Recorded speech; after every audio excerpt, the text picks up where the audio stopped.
Kamala Harris has hit $100 million in fundraising. ActBlue has now collected $83 million since Biden's endorsement of Harris. It's going to easily exceed $100 million before the 24 hours have passed. This absolutely blows away Trump's $52 million haul following his conviction, and Kamala didn't even have to commit a crime. That's crazy, dude. For the record, this is ActBlue, as in this is coming from like individual donors. It's not coming from PACs. This isn't PAC money. This is just like small donors that can basically max out at, what is it, like 2,500? I forget. I haven't maxed out in a while since Bernie isn't running. ActBlue just sent out a heat map of where small dollar donations are coming from. Folks, we see you. We see you in November. Looking at you, PA, Florida, Ohio, Texas. And PAC money is going to come too, by the way. Kamala Harris has reportedly declined to preside over the Senate for Benjamin Netanyahu's address to Congress this week. Now, the Republicans technically invited him.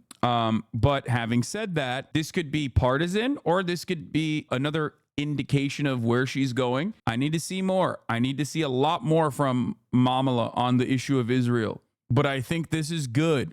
This is ultra instinct shit, okay? Joe new Veep meme. Oh my God. Veep! Veep! By the way, she left as president. What did Joe know? What did Joe know? Also, that's kind of shocking. It's kind of shocking that Joe Biden knows the Veep memes, like he watched Veep and retained that information. It's making me feel like people aren't lying when they say sometimes he's just on it.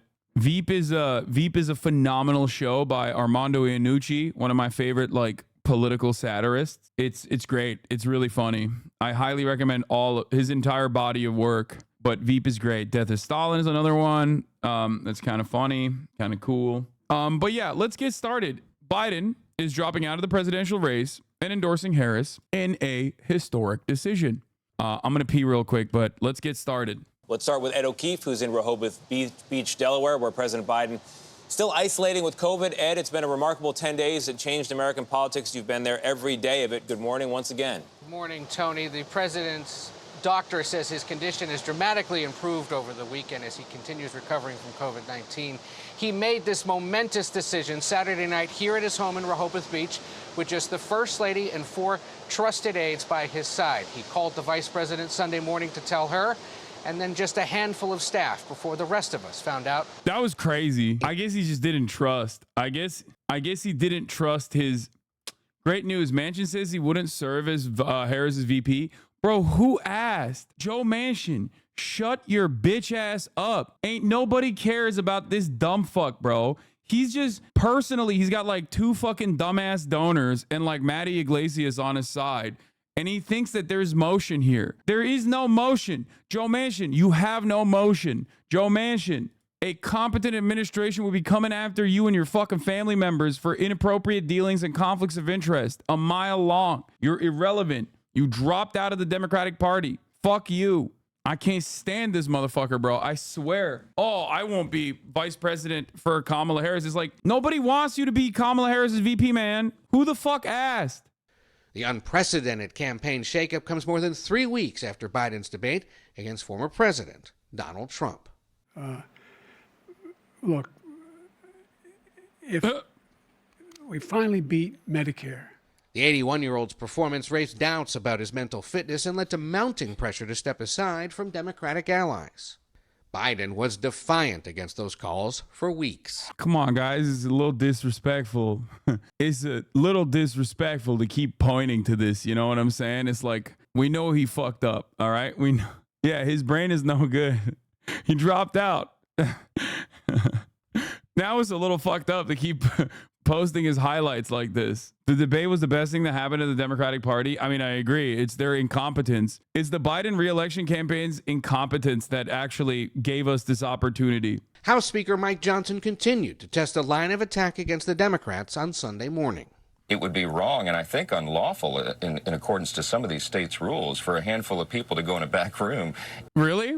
Is that how that works? Does Mike Johnson care about the Democratic primary and the Democratic Party's wishes? That's so funny. This is just tears, okay? This is just fucking tears. You're literally a Christo fascist. Shut the fuck up. You don't give a fuck about democracy. And also, hilarious that you're over here being like, oh, well, you know, I'm quite concerned about what this says about the democratic process in the Democratic Party's primaries. Brother, who are you talking to? Who are you trying to reach?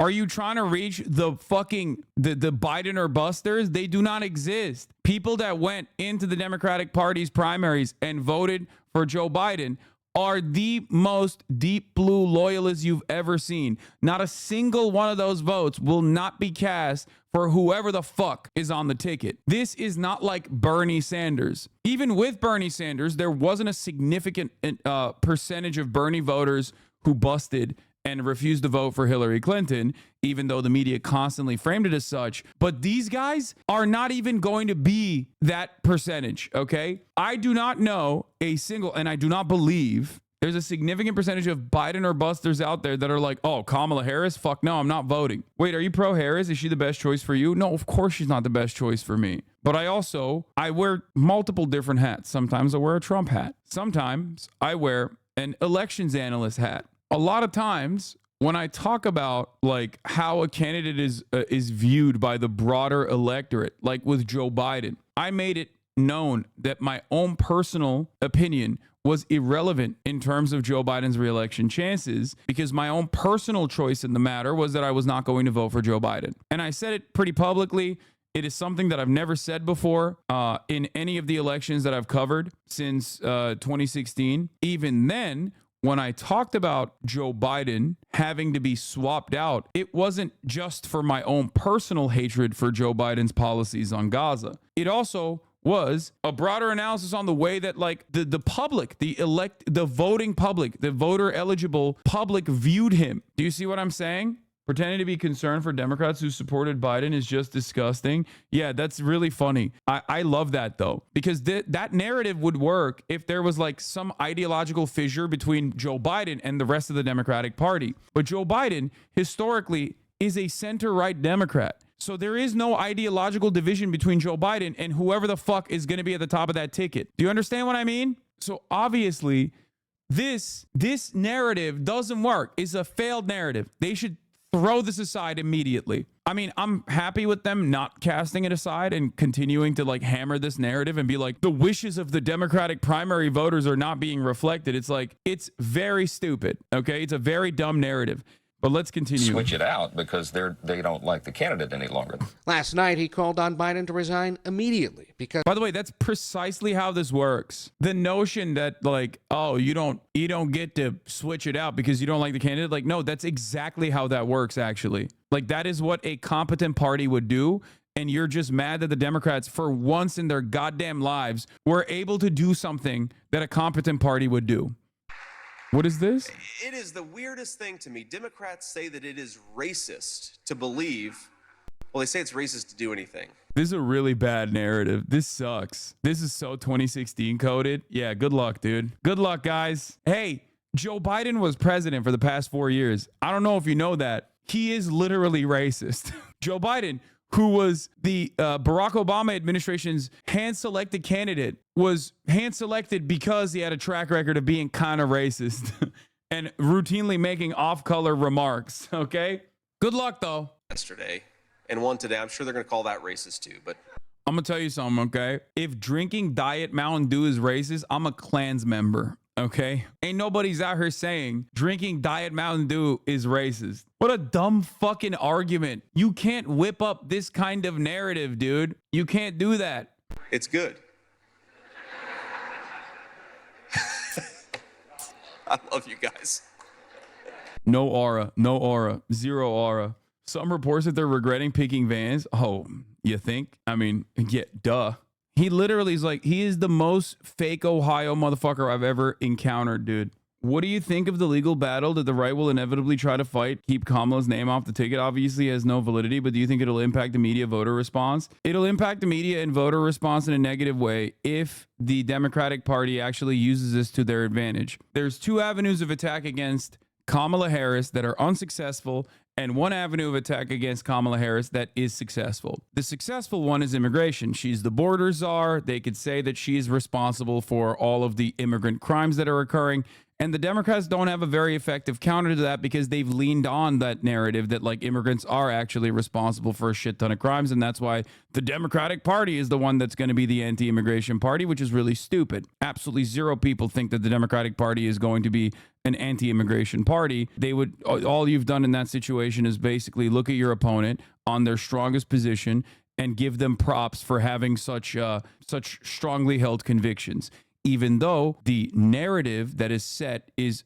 completely devoid of the reality on the ground. Immigrants are actually not responsible for a larger share of crimes. As a matter of fact, undocumented migrants are responsible for less crime per capita than natural-born U.S. citizens. So the Democrats don't actually have a good way out of that, and I'm actually a little worried about that. This is something that I've criticized the Democratic Party for quite some time. Bad instincts overall, bad messaging overall, bad politics, bad policy. So that's number one. That's actually the least strong defense that the Democrats have.